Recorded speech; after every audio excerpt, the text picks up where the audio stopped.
What's up mga ka-TDD? This is the Daily Dance. Yeah. Yun! Ayun! Ayan na. Nasa episode 7 na, episode 8, part 3 na nga pala tayo. Ano nga pala pag-usapan natin ngayon, Well? Wow! Wait lang, Ray. Ganda to guys. Especially mga viewers natin na mga boys, mga kaibigan natin also dyan. Para sa atin to. Tayo ngayon ay magtitipon-tipon para magpalakas ng ating mga puso. Mga taguri. Bakit? Kasi kuya, about to sa ang mga lalaki daw, mas prone tayo na ma-broken heart and magkaroon ng heart failure kapag tayo ay nabo-broken heart. Or broken hearted tayo. Yan. Based sa pag-aaral ng healthline. Based So, facts yan hindi kami nag-iimbento. Mga boys. Ayan. Makinig din kayo mga girls Huwag niyo saktan yung mga girls. Kasi, yun, totoo yun guys, yun nga, based sa healthline, mas prone talaga or mas delikado kapag ang lalaki ang nabo-broken hearted. Tsaka Bakit? may idadagdag din pala ako tulad sinabi ni Kuya Rael. Tsaka sabi din pala sa nabasa ko lang din na yung mga, mas marami doon nagpapakamatay na lalaki kapag nasasaktan sila. Yung mga ganun. Tsaka pagka babae, kapag nasaktan kasi sila yung karamihan na nagkakaroon ng depression, anxiety, yung mga time na hindi na sila kumakain, yung mga ganun. Mas lamang doon yung babae. Pero kapag kadating sa suicide, yung lalaki talaga, ang mas maraming rate kaysa sa babae. Fact yan. Based yan sa mga pag-aaral. Ba't kaya ganun? Yung lalaki, sa tingin nyo, bakit kaya yung lalaki, pag na-broken, mas matindi? Parang yun yung kinalalabasan Bakit kaya mas matindi? Sa tingin ko kasi hindi kasi tayo vocal. Pag nasasaktan tayo, kinikim-kim lang natin. Pansinin nyo guys, ang mga tatay nyo, pag nasasaktan, tahimik lang. May dinadaing na. Bilang lalaki, ang sakit nun, may ganun tayo, di ba? Parang sobrang sakit na or sobrang, na natin, galit. Hindi natin masabi. Siguro yun din yung dahilan. Lalo kuya kasi, pag usaping brokenness kasi kuya or yung heart natin is nasaktan, parang pagka sinabi natin siya sa iba, parang may part sa atin na nahihiya tayo. May part sa atin na pakiramdam natin parang mahina tayo kapag nag-open up tayo na hindi okay yung puso natin, no? Bilang lalaki kasi parang dapat ang nakikita sa atin ng mga tao sa paligid natin, malakas lang tayo lagi. Diba? Yan. So, yun din siguro ang ng lalaki na hindi ako. Pero yun din mali nung ibang lalaki. Na hindi kayo umiiyak. Totoo. Ang tunay na lalaki, iyak niyo. Ganito lang yan Pag malakas ka, nakita mo malakas ka. Di ba? Given naman yun na malakas ka. Pero pag nanghihina ka, pwede pa rin ipakita na ito, nasasaktan ka. Di ba? So, yun, okay lang na naiyak tayo, nakita natin yung Pero hindi parati. Kasi pag parati mo pinapakita naman yung emosyon mo, nagiging kahinaan mo kasi yan. Pero yun nga, based sa pag-aaral kung bakit lagi kadalasan na broken, mas madalas. Ang kadalasan na mas nagiging delikado or mas prone sa heart failure is yung mga lalaking nag-broken. Ayun, delikado pala. Boys na ang mga delikado pala ma-broken ang mga lalaki kasi rekta sa magiging rekta sa physical body mo. Naatakihin ka sa puso. Hindi siya guys yung akala natin na basag puso na parang lagi natin narinig. Hindi. Literally. Literally yun. Yun? Physical yun. Hindi lang emotional. Physically, possible talaga mag-fail yung heart natin dahil sa mga hindi natin mailabas na. Oo, ganito yan. Boys, napakahalaga na pag nabro-broken kayo, may kausap kayo, nakapwa nyo lalaki. Wag sa babae kasi babae walang madudulot ng mabuting mabuting Ay, si pahay. Kuya yun, si Kuya yun. Awagin ka dyan bigla ni ano. Hindi, so boys, kunyari broken kayo, kumakausap kayo ng kapwa lalaki. Kuya, yung may may mas, alam niyo may matutulong, wag sa babae. Para sa akin lang yun. Kasi, wag magsumbong sa babae. Actually, kuya, Mas mahina yun eh. Tsaka possible din kasi na pwede ka mag-open sa mga tao na naranasan din yun. And paano sila nakawala doon or paano silang naka-move forward. Paano nila dinaanan yun, anong mga ginawa nila, di ba? Totoo, kasi yun nga, kapwa niyo lalaki yung nakaranas. And since kung sa babae ka mag-open, since babae nga sila, iba yung possible na maipayo nila sa'yo, hindi siya akma. Di ba? Based nga dun sa binary, ang lalaki, mas maraming suicidal pag nababroken. Ang babae naman, pag nababroken, mas marami yung nade-depress or nai-stress lang. Kasi yung sa babae, nai-stress eh. Yung lalaki, ay suicidal na. Kasi walang masabihan eh. Yung babae, ang dami niya napagkukwento at kaya nga nung nai-stress eh. Lahat nasabihan na eh. Ang dami niya tuloy, ang daming nafe-feed sa kanya. Pasok sa kanya. Parang, hindi ako nakataon kasi may pupuntahan pa ako. Yung lalaki naman, walang mapuntahan. Pero yun nga guys, dito din kami bilang para magtulungan. Di ba? Na okay lang yan. Na pag nasasaktan ka, iyak mo lang. Tapos bangon. Kaya pala kuya nung time na, ngayon ko lang din na-realize, kaya pala nung time na na-broken ako, ang tagal kong hindi makawala dun sa pagiging broken. Kasi, nung time na yun kuya, broken ako, nawala ako sa simbahan. Ayoko umattend, halos, ganyan, lumayo ako. So, ang nangyayari, sinusolo ko siya, hirap akong maka-move forward. Pero, nung time na nag-decide akong mag-church ulit, magpakita sa simbahan, nagkaroon ako ng mga kaibigan, and sa special leader ko that time, doon ako mas natulungan na mag-heal. Mas nag-heal ako ng mabilis. Yun lang pala, may kailangan mo lang magkaroon ng outlet na pagsasabihan kung ano yung nararamdaman mo talaga. Yung malalabas mo yung damdamin. So yun, boys, hindi kailangan yun na magsabi ka ng nararamdaman mo na nasasaktan ka. Hindi. Ba't nga yun na isa nga yun sa sign na lakas-lakas mo. Kasi kung saan ka sa pinaka nasasaktan, kaya mo palang sabihin. Di ba? May nabasa nga ako kuya. Ano yan? Mga animals sila. Sabi nung duck dun sa horse, parang, ano yung, pinakamatapang na sinabi mo sa buong buhay mo. Tapos sabi nung kabayo, help. Oh! Yun lang. One word lang. Help. Boom! Bravest thing that you've said.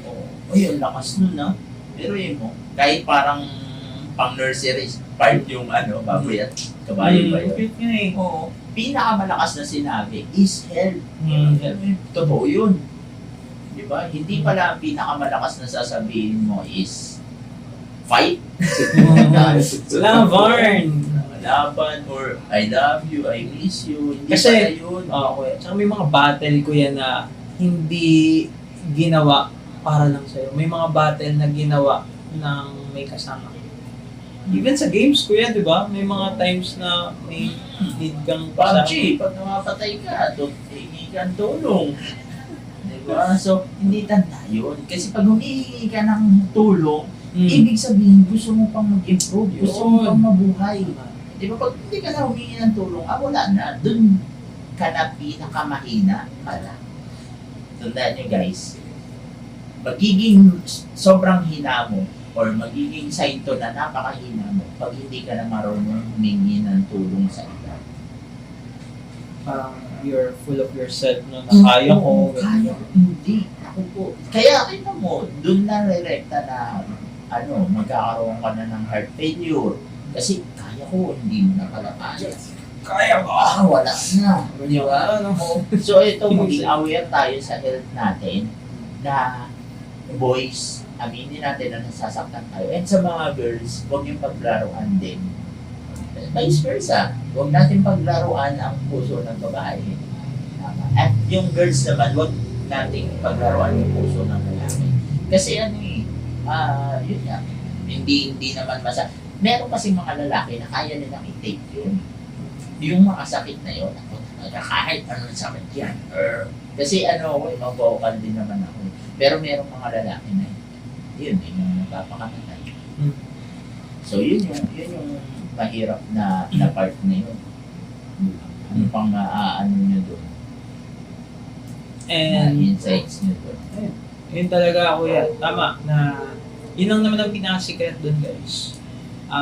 Especially sa mga boys out there, no? Ano lang tayo, matuto lang tayo humingi ng tulong, especially sa Lord. Ilapit natin yung sarili natin sa Lord. At siya yung magbibigay kasi talaga ng ng healing, comfort, di ba? Yakap lang ng Lord. Kasi ako, kuya, yun talaga yung una kong paglapit ko sa simbahan, hindi naman agad ako basta nakahanap ng comfort sa mga kasama ko doon. Ang una kong naramdamang comfort is yung pagyakap ng Lord.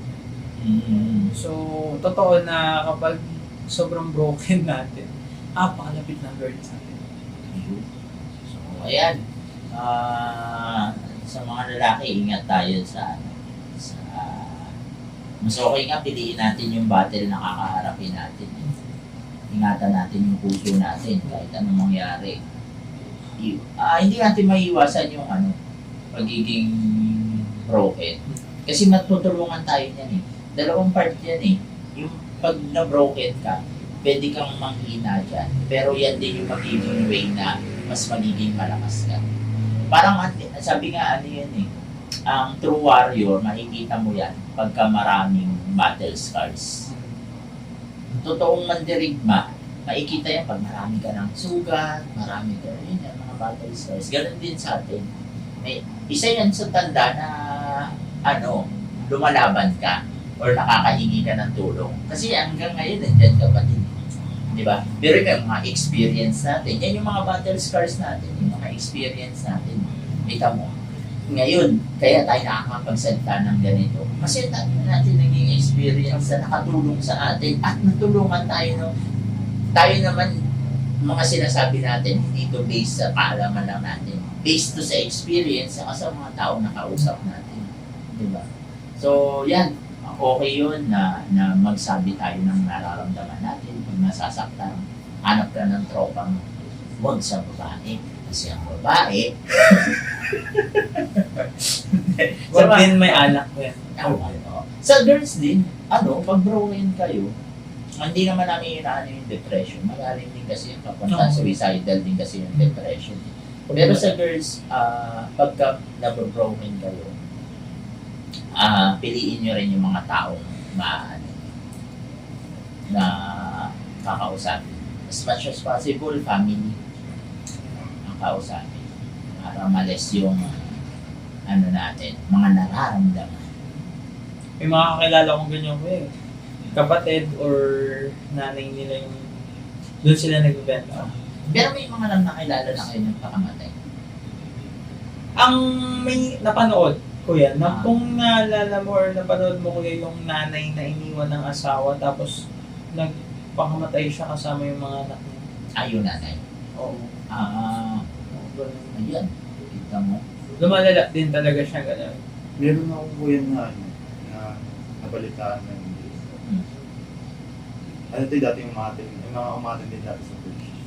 Na, hanggang ngayon din sa sa lugar malapit kila Kuya Ryan na yung dahil sa pagka-broken niya, parang dinate siya ng babae. Nagpakamatay ang lalaki. Bata pa yun, mga siguro wala pa. Wala kumatay na ngayon. Hindi yung magulang niya. Okay. Patay Oo, na. good, no? Binrake ka sa butay. Kaya boys, huwag yung maliitin yung pagiging broken. Tsaka marami din akong kilala talaga na lalaki na nagkaroon ng mental health dahil sa salitang broken. Kasi yung lalaki kasi baliw-baliw dyan eh. No? Possible kaya kuya na mas emotional talaga ang lalaki kaysa sa babae. Hindi lang tayo showy or hindi lang natin pino-voice out. Hindi. Mas emotional talaga yung babae. Mas emotional. No? Ano lang tayo? Yun nga, hindi lang kasi tayo masabi sa nararamdaman natin. Kaya medyo tayo, alanganin pag nababroken. Ako may nakilala din. May nakilala ako ng pakamatay. Lalaki. Kababata ako. Naging classmate ko. Nakasama ko pa ng botohan. Tapos lumipas ng mga 1 week, 2 weeks, 3 weeks, nang pakamatay. Taga dito lang sa amin. So, tropa ko talaga yun. Kung nasaan man siya ngayon. Ang alam ko lang nakamatay siya sa na dahil sa hirap na nararamdaman nila sa pamilya. Yun. So, guys, sarap mabuhay. Hanggat nabubuhay tayo, may pag-asa. Kapanap kayo ng tunay na kaibigan. Huwag niyo sarilinin. Tapos sa mga nandyan naman na okay kayo, kausapin niyo yung mga tropa niyo, kamustahin niyo. Diba? Baka pangiti-ngiti lang yan, mabigat na problema. Grabe, naalala ko tuloy kuya yung kantang Buloy. No? Boy, boy, buloy. Oo, di ba kamatay yun? Nalaman ko na may kaya na pakamatay. So yun. Bakmas pa yan. So yun, based yan sa pag-aaral, lalaki ngayon. Girls, please be careful with our hearts. Mga babae. Ganun din naman sa lalaki natin. Joke lang. Yung puso niyo. Oo, ganun. Yes. Diba? So, huwag niyong paglaruan at hindi kayo player. Baka spiking ko yung pagmumukha niyo. Huwag nga ni, paglaruan nga ni. So, ayun guys. Thank you very much. Thumbnail. A peace. Yun. Sige,